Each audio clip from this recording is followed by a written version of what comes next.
Hello there, this is BBC Newsline in Northern Ireland. Good evening, I'm Declan Harvey. Our headlines. If there's no end to the war in Iran soon, it's warned the price of home heating oil here will continue to rise into the autumn and beyond. The information I received yesterday said if we do see a resolution before the end of this month, we may see a return to relative normality. But if this stretches on into May and June, yes, you are moving into 2027. £50 million of investment in our defence sector is announced, but some senior politicians were not there to welcome the news. The Donohoe inquest hears one witness felt she was put under pressure to sign her statement. All hail the hero marathon runner who helped another competitor finish his race. Can't believe it's gone so viral. Something so simple, but I think with everything going on in the world, everybody just wants a bit of inspiration, a bit of happiness. Stay with us as we meet the women who've been walking on the moon. Kind of. As the motorcycling season gets underway, I've been speaking to two of our biggest biking stars. Join me at the British Superbike Championship at Oulton Park. And it's been a lovely day. It was lots of sunshine, but if you still felt it was a bit nippy in the wind, then I've great news for you. Find out later.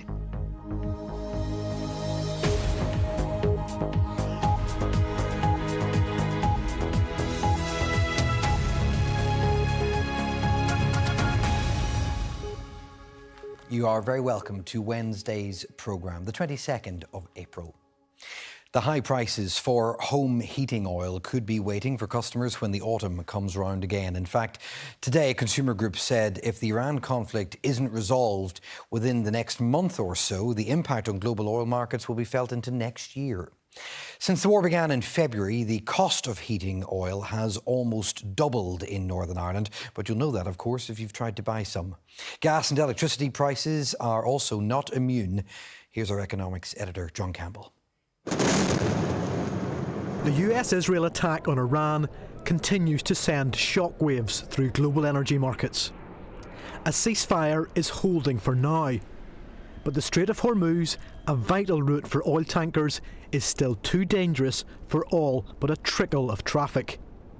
The result is global oil and gas supplies have been reduced, forcing up prices here. Over the past week, home heating oil prices have actually come down a bit compared to the peaks they reached at the start of this month. However, they're still up a lot compared to February. Back then, 500 litres was about £300. Today, it's still more than £500. Today, MPs were asking where this goes next. From a representative of the heating oil industry, a warning: prices could stay high for months.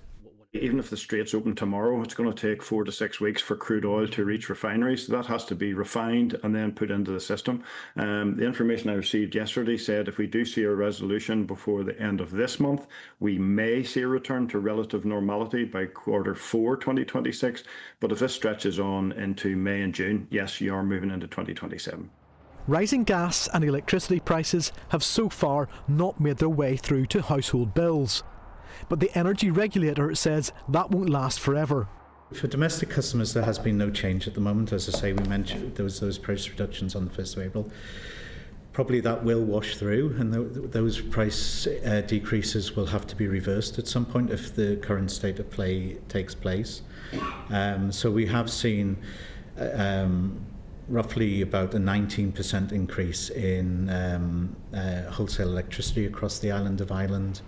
Oil customers with lower incomes are going to get a £100 grant from Stormont later this year. But that won't go very far if this conflict is not resolved. John Campbell, BBC Newsline. Well, today a £50 million pot of money was made available to businesses in Northern Ireland, and you might think that's the kind of thing that would be welcomed, but today neither the Sinn Féin finance or economy ministers were there to welcome the announcement. The issue is that the money is for investing in our defence sector. Now, the DUP has called Sinn Féin's position puerile, but this evening Sinn Féin said it stands against war and would rather see that money invested in public services. Our correspondent Patrick Fee has this. A £50 million boost for the local defence industry. The Ministry of Defence investment announced here earlier today, aiming to produce for the battlefield. It's a really good news day for Northern Ireland as the £50 million defence growth deal is announced. That's an investment in the young people of Northern Ireland to get good, decent, well-paid jobs, but it's also a vote of confidence in the companies big and small in Northern Ireland that support our national defence and have huge opportunities to grow the economy. The defence growth deal will create more apprenticeships, more high-skilled engineering jobs and more opportunities in shipbuilding. It means better training, more investment in local industry and clearer career pathways for apprentices like me. Historically, that MOD industry spend has gone elsewhere, Northern Ireland receiving less than almost any other UK region. Almost all defence spending here is split between just two companies. Harland and Wolff in receipt of a £77 million contract to build 3 naval support ships over the coming years, and French manufacturer Thales, whose shoulder-fired missile system has been widely used by the Ukrainian army in its war against Russia. But not everyone is keen for this militarised industry to form a larger part of our economy. Notably absent from today's announcement was Economy Minister Kiva Archibald. Look, they haven't given me any reason. I got the invitation to be here. I've turned up. I will always turn up and speak up to champion our fantastic businesses in Northern Ireland. I want to do that at every opportunity. This is good news for Northern Ireland. It's good news for skills. I had engagement with businesses and we did some of that work where we talked about the industrial strategy. Now, clearly, this is part of that. So we've had conversations about that. We'll continue to have conversations working with her and her department because that's really important that we make this a success for Northern Ireland. £50 million is a real opportunity to take the defence spending and the defence industry to the next level. I think our policy is very clear. We are not for talking up war, we are for peace and for international dialogue and rights. And we believe that that money could be better invested in local services here. With those strings attached to it, would you still welcome that 50 million or would you rather not have it? Well, we don't. I mean, we stand against war, we stand for international peace and to ensure that there's dialogue, not to go to war. We believe that the British government are on the wrong direction, and I believe when this starts to filter out, people will see the consequences. We're already seeing the consequences of the illegal war in Iran. That military funding risking a political row. Patrick Fee, BBC Newsline. Well, John Campbell is here with me, and we can leave the political row aside for a second. People watching tonight will be wondering about this £50 million perhaps, and how or where it will actually be spent, how it will filter down. What do we know about that? We should just be a bit cautious, I think, about the claims that this will create hundreds of jobs, because this is not a situation like we have with InvestNI, where they will offer a company a grant in return for creating a set number of jobs. This is more about trying to create an environment in which local businesses, particularly smaller businesses, are more able to bid for Ministry of Defence work.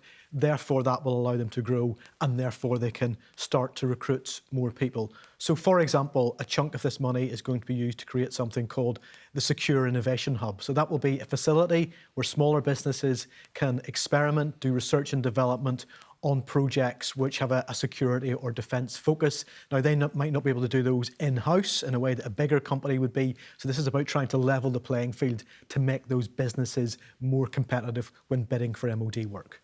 And look, all this feeds into the greater context of the economy and how it's doing today. We got the UK-wide inflation figure, that headline figure of 3.3%. I just wondered, sitting in Northern Ireland, how applicable is that number to us? I think there's a good chance that the rate of inflation here last month was actually higher, perhaps as high as 4%. And the reason I say that is I draw on previous work done by the Office for National Statistics. And they said, when you look at Northern Ireland and the rest of the UK, there is often a differential. And the reason being, it's all down to home heating.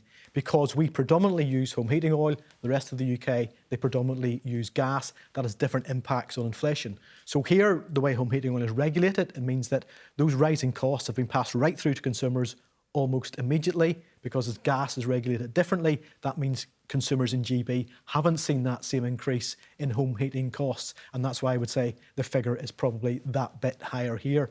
And also remember, economists do expect that inflation will continue to rise through this year as those higher fuel costs filter into supply chains. OK, John, for now, thank you very much. I'm grateful. Our economics editor, John Campbell. Next, a woman who told the police about claims Noah Donohoe had been injected with heroin on the day he disappeared was questioned at his inquest today. Maria Nolan was prosecuted for handling Noah's stolen laptop, but admitted in her evidence that she had no direct knowledge of whether the rumours were true. Kevin Sharkey was listening in court. Fiona Donohoe was at the inquest again today when she heard evidence from one witness. Some members of the public were also at the inquest today. The witness was Maria Nolan. She is a recovering drug addict and was mingling with people in the homeless community at the time of the schoolboy's disappearance. In a police interview at the time, Maria Nolan said she had been told that Noah was injected with heroin by someone within the homeless and drug addict community. Today she said that is not the case. Maria Nolan told the coroner, Mr. Justice Rooney, and the jury today that she made comments about the Noah Donohoe case in the past based on rumour and speculation. But she said she has no further information about the case and she doesn't know what happened to Noah Donohoe.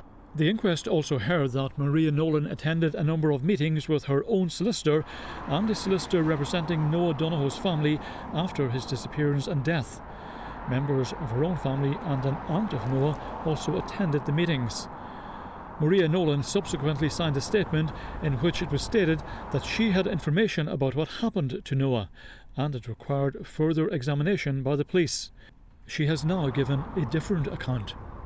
Maria Nolan said that around the time of the meetings she felt scared because of abuse she had been subjected to in the community. She also said the statement contained wording that she would not have used, and she insisted that she felt under pressure to sign it. The inquest resumes tomorrow.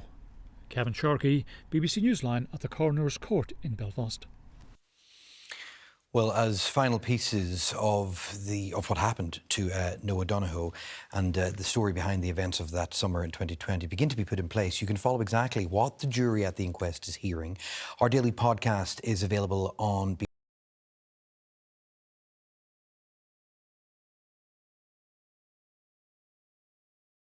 series from the State of Us podcast. Search the Noah Donohoe Inquest.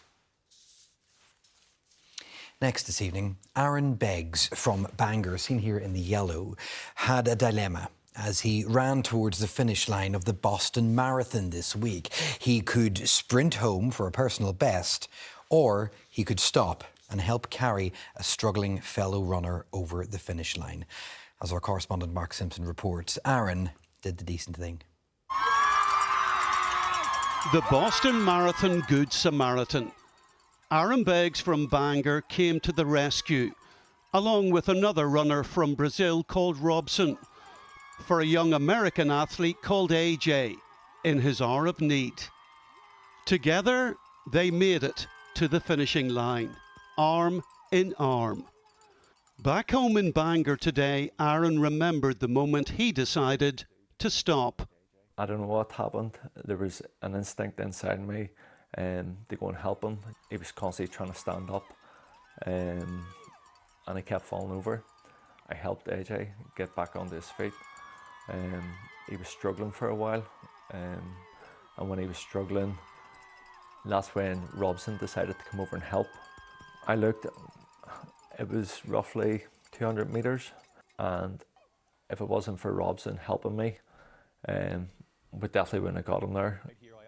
But they did, and it was a big story in Boston. All three running arm in arm to the finish line. Watch the left side there, all three men, strangers until this moment, crossing the finish line together. And right here tonight. Hey, David. AJ telling us he's doing well. He's grateful for those two men who saw him in need and helped him across the finish line. Aaron reached his arms out. Robson supported me on the other side, and two strangers helped me up when they had no reason to do that. And I'm just truly grateful for all of it. He's grateful. Aaron is surprised. Can't believe it's gone so viral. Something so simple, but I think with everything going on in the world, everybody just wants a bit of inspiration, a bit of happiness. Aaron is now looking forward to his next marathon, Belfast, in 10 days' time. He's hoping it won't be quite so eventful. Mark Simpson, BBC Newsline. The Prime Minister has agreed to meet the families of those killed in the 1994 Chinook helicopter crash. 29 people died when the aircraft went down over the Mull of Kintyre. It had been carrying senior security personnel from RAF Aldergrove here to Fort George near Inverness. Last year, Keir Starmer rejected calls for a judge-led inquiry into what happened, but he has now said he will meet the relatives who have described it as a significant and welcome step towards the truth. Having already faced severe delays, now the government's Troubles Bill is being delayed even further. The Northern Ireland Secretary revealed today the government is going to bring forward what he called a substantial package of amendments, but just not yet. Here's our political correspondent, Gareth Gordon. It's been called the last chance to get right the legacy of the Troubles. The Troubles Bill was launched by the British and Irish governments last September to replace the Conservatives' contentious Legacy Act. But progress has been slow, not least because of concerns by Army veterans that the bill leaves them open to prosecution despite so-called protections. With no time left in this session of Parliament, the government today confirmed the bill will roll over into the next one to avoid it falling. It has taken some time to work through the kind of amendments the government is considering. We will, of course, publish them before the committee stage of the bill, and you've drawn attention to the written ministerial statement that was published earlier today. We've basically run out of time in this session.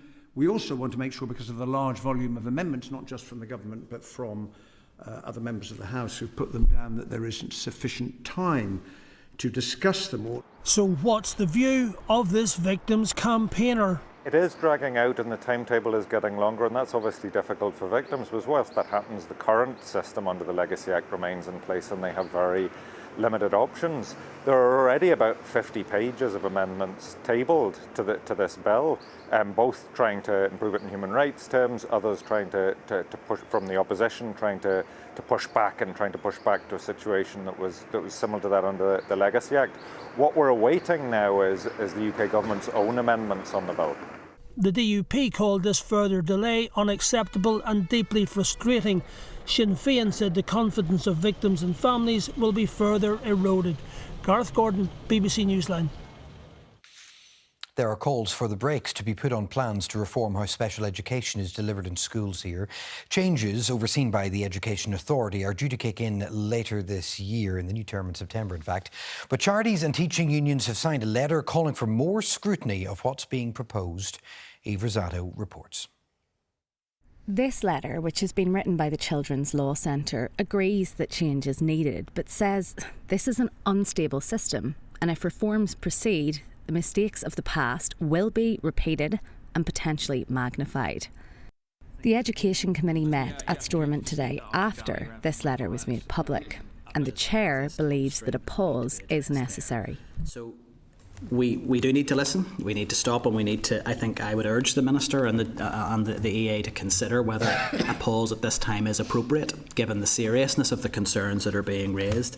Rachel Hogan is from the Children's Law Centre. I think everybody feels a bit confused and a bit stressed, and maybe even the officials who are trying to bring all of this change forward must be finding the pace very difficult. It's very, very process heavy and not very child centred. So we spend all of our time looking at and talking about process, and it's just not person centred.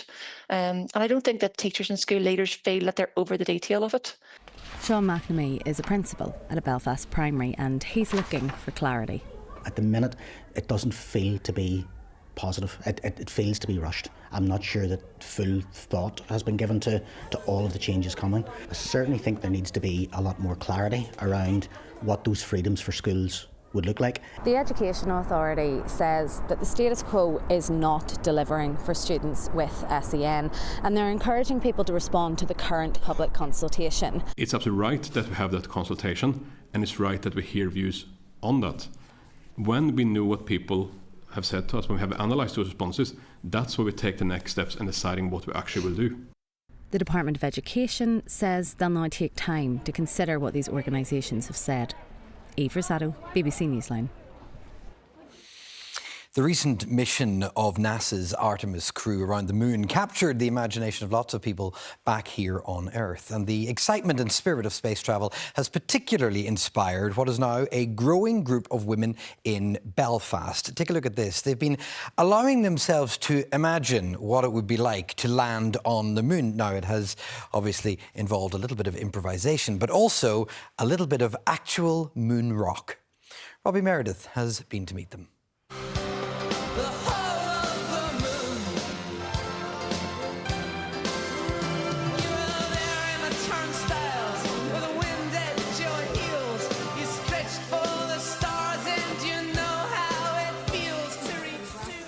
To boldly go where no woman has gone before, without even leaving Earth. You've got 1 or 2 steps, Betty, don't go any further. That's how Betty celebrated a big birthday. I'm 90, and it all happened on my 90th birthday. I thought I was going to have a happy, quiet birthday. But little did I know what a lovely thing was planned. Betty's East Belfast neighbour Debbie bought this small piece of a lunar meteorite, but that gave her a big idea. I got the piece of the moon and I'm sort of standing there and I had it in my hand and I was so amazed to have it, you know, to actually, I own this little piece of the moon now. And I was just looking at it and going, oh my goodness, you know, women have never walked on the moon. They've never walked on the moon. You know, this is 2026. And then it's just suddenly occurred to me, but they will in my living room. So a stepladder and some foil became a moonlander. Mission plans were drawn up and Debbie's niece Jane helped make space suits and moon boots. This is actually a pair of really big Crocs with a lot of foam and tape on them. Add in a big dose of imagination and the sky is very much not the limit.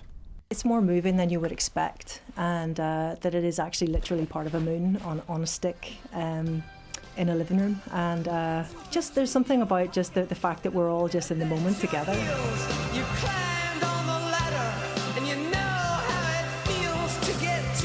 Debbie's mission is to enable 100 women to walk on the moon. She's already almost halfway there. Robbie Meredith, BBC Newsline.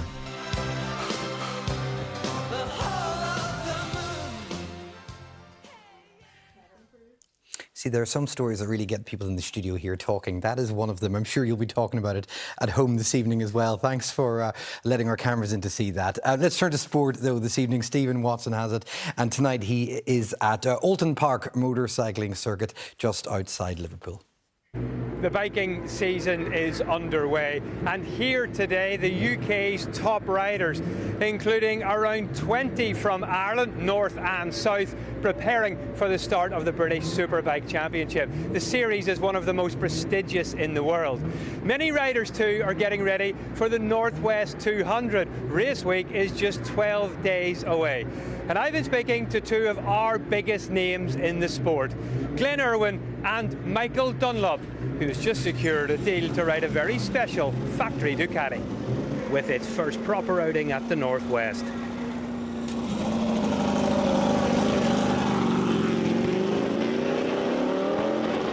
Obviously, it's only around the corner now, a couple of weeks now, so it's been one of them ones we were sort of hoping this project would have been a lot earlier, and it hasn't, and it's just left us a little bit behind the times again. But it's just the way it is, sadly, and hopefully it doesn't take us too long to try and get a good, comfortable place and batter on with it. After a brilliant Northwest 200 last year, how excited are you about this year's event, especially bringing a bike like this as well? Yeah, it's two reasons. We went with what we had, we go with what we know. It would have been a lot easier.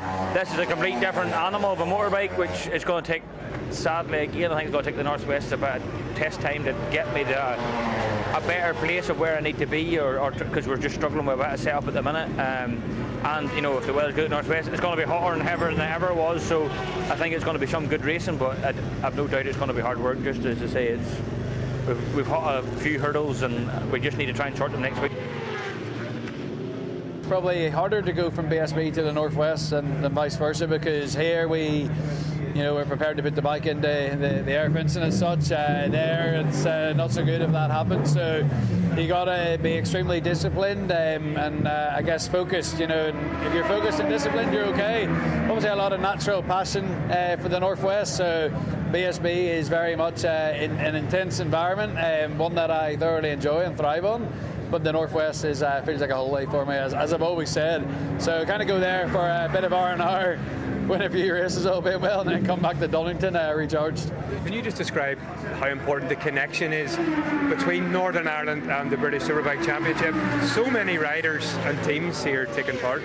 Yeah, it's we want it a lot. You have to work hard for everything, and if you get an opportunity in any sport, when you come from where we come from as such, so I think that resilience and that determination, it's nice to have it not just in myself, but the people around me. And Glenn's brother Andrew is also in the British Championship paddock.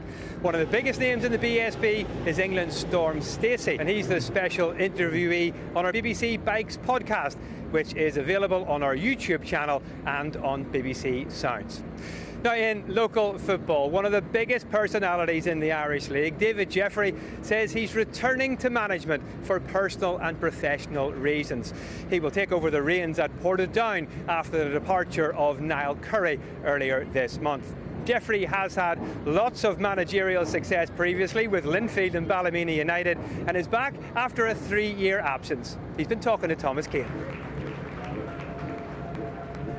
Well, first of all, Thomas, there was a vacancy, and that had been a very strict condition. I've been approached by several clubs at times who give me hypothetical situations to consider, but in my mind there always had to be a vacancy. Equally as important, if not more important, was that Rose, my better half, was very much behind it and supportive of it, and she felt it's something we should go forward together. I've said before about her battle with breast cancer, which we're in a good place at the moment, and the one thing I had to be absolutely clear is then my attitude towards it, and I can be very, very clear that I count it as a privilege, an absolute privilege, to be asked to manage, Portadown Football Club, and in terms of giving it my best, then be very assured I will do that. David Jeffrey, certainly a welcome return to the local game. That's it from Oulton Park. I'll be live tomorrow night on the North Coast with some exciting Northwest 200 news, and we'll look ahead to the start of the road racing season this Friday as the Cookstown 100 gets underway. Stephen, thank you very much. Our countryside is full of just these bright, sparkling rapeseed fields at the moment. Also, you don't have to look very far at the moment for a dandelion or two. That's right, yeah, which the bees are very happy to see as well at this time of year because, they don't get their food from other plants, etc., until later in the summer. But yeah, I love the contrast of the yellow and the blue. And obviously today, no shortage of beautiful weather watcher pictures coming in. Staying in County Armagh, Loughgall Country Park. And also look at this beach, one of the amazing beaches at the North Coast. Not a person in sight. That will not be the case this weekend because the weather is set to stay fair. Now, you've probably noticed still a bit of a nip in that breeze today. And we've also had some cloud moving up from the southwest, which is going to hang around tonight. No rain from it, though. It's going to stay dry due to the area of high pressure, at least until the beginning of next week. And it's going to get warmer over the next few days. But if you suffer from hay fever, I'm afraid pollen levels will continue to be high. The sun is as strong at this time of year as it is mid to late August. So don't forget the SPF. Okay, so it's a dry night. It's still pretty breezy, not just as chilly as last night, maybe 1 or 2 spots in the west, dropping to about 4 degrees. And most of that cloud will have moved on by morning. So we're looking at lots of sunshine tomorrow, a dry day, and it's going to feel warmer for a few reasons. 1, because it'll be sunny. 2, because it won't be as windy. And 3, because temperatures will be higher than today, up to 16, possibly 17 degrees. But don't forget, if you are hanging about outside, it is time to put the SPF on. And despite it being warmer tomorrow, it will be chilly again tomorrow night. Gardeners, there could well be a touch of frost on the grass, especially in more sheltered spots of the west, maybe 1 or 2 places getting down to 2 degrees. Friday will be a glorious day. A little bit breezy in the southwest, but light winds across many places with lots of sunshine and temperatures up to 19 degrees, possibly 20 degrees in the west and northwest. And if we don't see our first 20 on Friday, we should get it on Saturday. OK, Cecilia, thank you. Finally, spring really seems to be stretching its legs. We've been waiting. Thanks for watching this evening. Catch anything you want to see again on the iPlayer. We'll update you at 10:35. Bye-bye.